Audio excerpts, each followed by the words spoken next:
By now, the evidence was becoming difficult to ignore. That strange layer at the KT boundary wasn't just in Italy, it was appearing around the world, carrying extraordinary concentrations of iridium. In our last episode, we considered three possible explanations for where that iridium might have come from. The evidence allowed us to eliminate all three, including the possibility that it came from some catastrophic event beyond our solar system.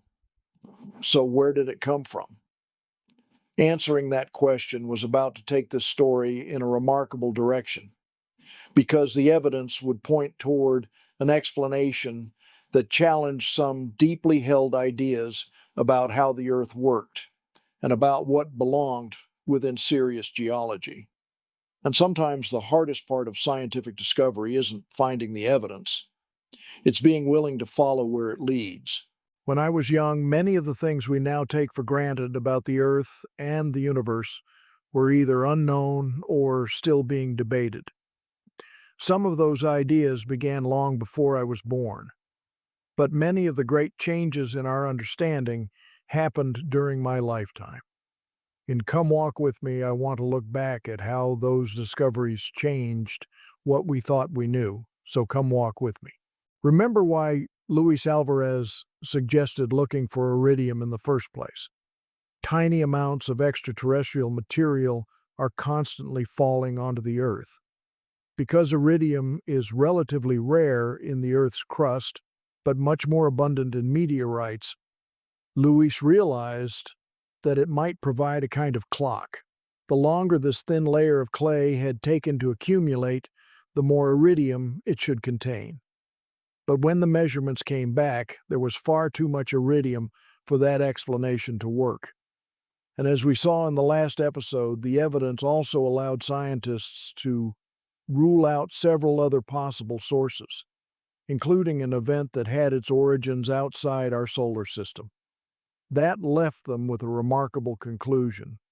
This enormous amount of iridium had come from material within our own solar system. But that raised another question. Was all of this iridium the result of a single event? The evidence increasingly suggested that it was. The iridium anomaly appeared in that same extraordinarily thin interval at the KT boundary at widely separated locations around the Earth.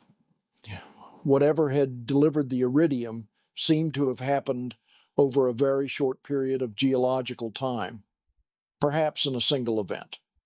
And this is where the story begins to become as much about people as it is about evidence. Luis Alvarez was not a geologist.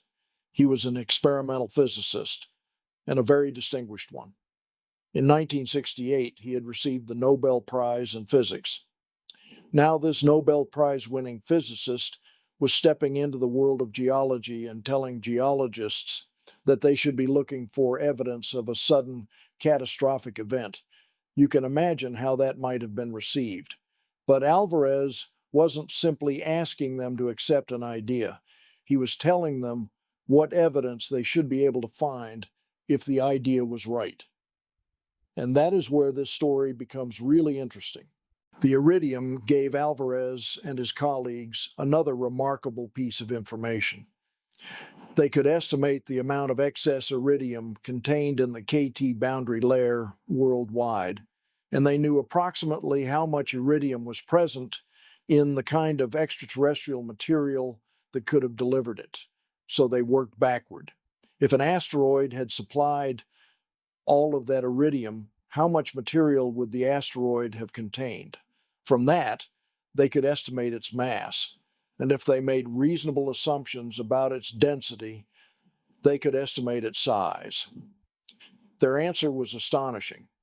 The object may have been roughly 10 kilometers, about 6 miles, across. To put that in perspective, the summit of Mount Everest is about 8.85 kilometers above sea level. The asteroid was wider than Mount Everest is high. And remember, they had worked this out before anyone knew where the impact had occurred. An asteroid that large should have left an enormous crater. So, where is the hole? By now, the science had given the geologists a pretty clear prediction. If an asteroid that large had struck the Earth, there had to be a very large hole somewhere. Finding it should have been the next step. But science is done by people. And once again, people were about to get in the way. But come walk with me.